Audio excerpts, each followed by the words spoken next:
कोई एब्सेंट हुआ तो? क्लास रिकॉर्डिंग भेज दो। Fees collection? ऑटोमेटिक। मार्केटिंग कैसे करेंगे? टीचमेंट वेबसाइट बना के देगा ना। टीचमेंट? अब पूरे इंडिया को मैथ्स पढ़ाओ सर। चाहे जैसी भी जरूरत हो, टीचमेंट पे टीचिंग आसान है। आज ही डाउनलोड करें टीचमेंट, इंडिया का नंबर 1 टीचिंग ऐप। हेलो दोस्तों, मेरा नाम है अभिषेक और आप सब देख रहे हैं स्टडी विद अभी। तो दोस्तों, जितने भी राज्य विश्वविद्यालय हैं उन सब के लिए उत्तर प्रदेश में उन सब के लिए एक अपडेट जारी की गई है, चाहे वो फर्स्ट ईयर के स्टूडेंट्स हो, सेकेंड ईयर के हो, थर्ड ईयर के हो या फिर आपका कोई भी सेमेस्टर एग्जाम हो, तो उन सब के लिए एक ऑफिशियल अपडेट जारी की गई है। इसको इस वीडियो में आपको बताने वाला हूं। तो दोस्तों, अगर अभी तक आपने हमारे चैनल को सब्सक्राइब नहीं किया तो सब्सक्राइब कर लीजिएगा और वीडियो को लाइक कर दीजिएगा, जिससे आपको आपके एग्जाम की अपडेट मिलती रहे। तो चलिए वीडियो को स्टार्ट करते हैं। तो देखिए, ये अपडेट है और ये काफ़ी डिटेल में है, तो मैं आपको केवल इंपॉर्टेंट बातें बताता हूँ। देखिए, यहाँ पर बताया गया है कोविड-19 महामारी के कारण उत्पन्न परिस्थितियों के दृष्टिगत उत्तर प्रदेश राज्य निजी विश्वविद्यालयों, ठीक है, राज्य विश्वविद्यालयों या फिर निजी विश्वविद्यालयों की शैक्षिक सत्र 2020-21 की मुख्य परीक्षा एवं सेमेस्टर परीक्षाओं में अध्ययनरत छात्र छात्रों को अगली कक्षाओं में प्रोन्नत किए जाने के लिए जो दिशा निर्देश आए हैं वो इस वीडियो में बताया गया है। ठीक है, तो देखिए, इस पीडीएफ में यही सारी चीज़ें हैं। ऊपर की चीज़ें जो है वो तो कोरोना से रिलेटेड है, जो आपके लिए इंपॉर्टेंट है वो मैं आपको बताता हूँ। देखिए, इसमें कहा गया है कि सेमेस्टर पद्धति के अंतर्गत संचालित पाठ्यक्रमों के संदर्भ में दिशा निर्देश। ठीक है, तो देखिए, पहले यहाँ पे जो सेमेस्टर जहाँ पे चलते हैं, सेमेस्टर वाइज का मैं एक बार बताता हूँ, फिर जहाँ पे वार्षिक परीक्षा होती है उनके बारे में भी मैं आपको बता दूंगा। देखिए, सेमेस्टर वाइज क्या है, जहाँ पे सेमेस्टर वाइज एग्जाम होते हैं। देखिए, ऐसे विश्वविद्यालय जहाँ स्नातक तथा स्नातकोत्तर पाठ्यक्रम के प्रथम सेमेस्टर की परीक्षाएं हो चुकी हैं तथा द्वितीय सेमेस्टर की परीक्षाएं संपन्न नहीं हुई हैं, वहाँ उनके प्रथम सेमेस्टर के अंकों के आधार पर उनके द्वितीय सेमेस्टर के परिणाम तथा अंक निर्धारित होंगे। तृतीय सेमेस्टर, दूसरा पॉइंट है कि तृतीय सेमेस्टर या विषम सेमेस्टर की परीक्षाएं हो चुकी हैं तथा चतुर्थ सेमेस्टर या सम सेमेस्टर की परीक्षाएं संपन्न नहीं हुई हैं, वहाँ तृतीय सेमेस्टर या विषम सेमेस्टर के अंकों के आधार पर उनके चतुर्थ या सम सेमेस्टर के परिणाम तथा अंक निर्धारित होंगे। ठीक, और तीसरा पॉइंट है स्नातक तथा स्नातकोत्तर पाठ्यक्रमों के अंतिम सेमेस्टर की परीक्षाएं निम्नांकित कार्यक्रम के अनुसार कराई जाएंगी। ठीक है, जहाँ पर सेमेस्टर वाइज एग्जाम होता है वहाँ के लिए है कि समस्त परीक्षाएं 13 अगस्त 2021 तक संपन्न करा ली जाएँ।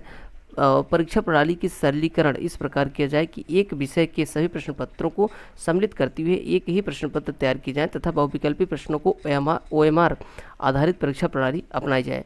प्रायोगिक परीक्षाओं में अंकों का निर्धारण लिखित परीक्षा के आधार पर किया जाए तथा मौखिक परीक्षा को आवश्यकता अनुसार ऑनलाइन संपन्न कराई जा सकती हैं। दिनांक 31/8/2021 तक परीक्षाओं को परिणाम घोषित किया जाना है। ठीक है, तो ये तो हो गया जहाँ पर सेमेस्टर एग्जाम होते हैं। अब देखते हैं वार्षिक परीक्षा पद्धति के अंतर्गत संचालित पाठ्यक्रमों के संदर्भ में दिशा निर्देश, यानी कि जहाँ पे वार्षिक परीक्षाएं होती हैं वहाँ पर, जैसे अवध यूनिवर्सिटी में जो विश्वविद्यालय हैं, जो ग्रेजुएशन वगैरह होता है वहाँ पे वार्षिक एग्जाम होते हैं। तो देखिए, यहाँ पर बताया गया है कि ऐसे विश्वविद्यालय जहाँ स्नातक तथा स्नातकोत्तर पाठ्यक्रम के प्रथम वर्ष की परीक्षाएं संपन्न नहीं हुई हैं, वहाँ ऐसे छात्रों को द्वितीय वर्ष में प्रोन्नत कर दिया जाएगा और उनकी आगामी द्वितीय वर्ष की परीक्षा के अंकों के आधार पर उनके प्रथम वर्ष का परिणाम तथा अंक निर्धारित होंगे। यानी कि जहाँ पर प्रथम वर्ष की परीक्षाएं संपन्न नहीं हुई हैं उन्हें दूसरी कक्षा में प्रमोट कर दिया जाएगा सेकेंड ईयर में, लेकिन उनका जो अंक है वो सेकेंड ईयर के अंक के आधार पर ही दिया जाएगा। ठीक है, जो सेकेंड ईयर का एग्जाम होगा जब। और देखिए, यहाँ पे प्रथम वर्ष के लिए हो गया, द्वितीय वर्ष के लिए क्या कहा गया है कि द्वितीय वर्ष के छात्रों के लिए ऐसे विद्यालय जहाँ 2020 में प्रथम वर्ष की परीक्षाएं हुई थी वहाँ प्रथम वर्ष के अंकों के आधार पर द्वितीय वर्ष के परिणाम तथा अंक निर्धारित किए जाएंगे तथा तृतीय वर्ष में प्रोन्नत कर दिया जाएगा। यानी कि जो सेकेंड ईयर के स्टूडेंट्स हैं जिन्होंने 2020 में एग्जाम दिया हुआ था उनको सेकेंड ईयर के फर्स्ट ईयर के आधार पर ही नंबर दे दिया जाएगा सेकेंड ईयर में, और थर्ड ईयर में प्रमोट कर दिया जाएगा। तो उसके आगे देखते हैं। देखिए, इसमें एक चीज़ और कहा गया है कि ऐसे विश्वविद्यालय जहां 2020 में प्रथम वर्ष की परीक्षाएं नहीं हुई थी उनके लिए द्वितीय वर्ष की परीक्षाएं कराई जाएंगी और परीक्षा परिणाम के अनुसार तृतीय वर्ष में प्रवेश दिया जाएगा।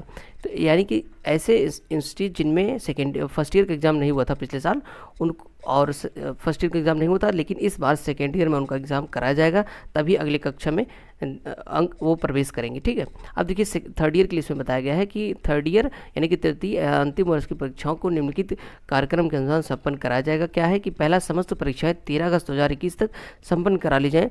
परीक्षा प्रणाली का सरलीकरण इस प्रकार किया जाए कि एक विषय के सभी प्रश्न पत्रों को सम्मिलित करते हुए एक ही प्रश्न पत्र तैयार किया जाए और बहुविकल्पी प्रश्नों को OMR आधारित परीक्षा प्रणाली अपनाई जाए। ठीक है, OMR आधारित आधारित प्रश्न होंगे, यानी कि बहुविकल्पी प्रश्न होंगे, ठीक है।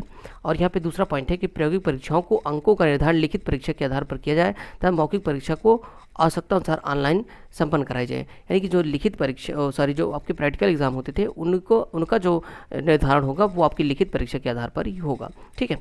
और यहाँ पे देख लेते हैं कि स्नातकोत्तर पूर्वार्ध के छात्रों को उत्तरार्ध में प्रोन्नत किया जाएगा जब वर्ष 2022 में उत्तरार्ध की परीक्षाएं होंगी। उत्तरार्ध वर्ष के अंकों के आधार पर उन्हें पूर्वार्ध वर्ष में अंक प्रदान किए जाएंगे, यानी कि जो आपका स्नातकोत्तर यानी कि जो पीजी में आपका होता है, ठीक है, प्रथम वर्ष और फाइनल जो ईयर होता है उसमें आपको 2022 में जो आपका एग्ज़ाम होगा उसके आधार पर आपको नंबर दिया जाएगा, ठीक है। पांचवा पॉइंट है कि स्नातकोत्तर उत्तरार्ध की परीक्षाएं कराई जाएंगी जिन्हें निम्नांकित कार्यक्रम के अनुसार कराना है। देखिए समस्त परीक्षाएं जो है आपकी 13 अगस्त 2021 तक संपन्न करा ली जाएं। परीक्षा प्रणाली का सरलीकरण इस प्रकार किया जाए कि एक विषय के सभी प्रश्न पत्रों को सम्मिलित करते हुए एक ही प्रश्न पत्र तैयार किया जाए तथा बहुविकल्पी प्रश्नों को OMR आधारित परीक्षा प्रणाली अपनाई जाए, जो कि सभी में किया जाएगा, ठीक है।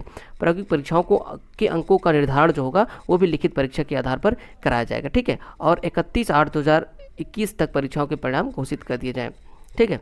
और देखिए यहाँ पे नीचे लिखा है कि उपयुक्तानुसार विश्वविद्यालयों की परीक्षाओं को संपन्न कराए जाने तथा छात्रों को अग्रतर कक्षाओं में प्रोन्नत किए जाने के संबंध में निर्धारित कैलेंडर के अनुसार कार्यवाही विश्वविद्यालय की स्वायत्त को ध्यान में रखते हुए अपनी परिस्थितियों में छात्रों की आवश्यकताओं की परिक्षेप विश्वविद्यालय की परिनियमावली के दृष्टिगत कार्यरत सक्षम प्राधिकारी के स्तर से सम्यक विचार कर निर्णय ले तथा परीक्षा कार्यक्रम के साथ विश्वविद्यालय की कार्य योजना उच्च शिक्षा विभाग एवं परिषद को उपलब्ध कराया जाना सुनिश्चित कराई जाए। तदनुसार राज्य सरकार इन संबंध में यथोचित निर्देश निर्गत किए जा सकेंगे।